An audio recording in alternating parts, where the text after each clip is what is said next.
Hi there and welcome.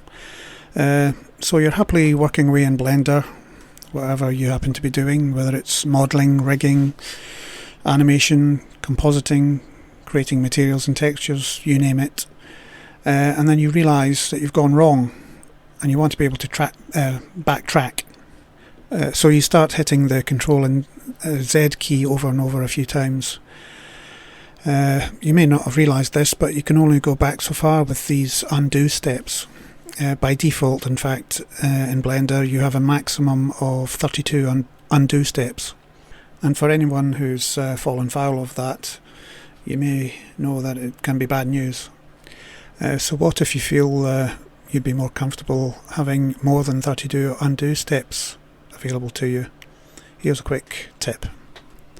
Go to your preferences and under System, on the System tab, look for undo steps. Here you can see that by default it's set to 32 undo steps. I would suggest you change that to 256. Then, as always, save preferences. Now that's done, you'll have much more scope for undoing changes you've made quite a long way back, in fact. It's always my hope that you'll find these Blender tips useful.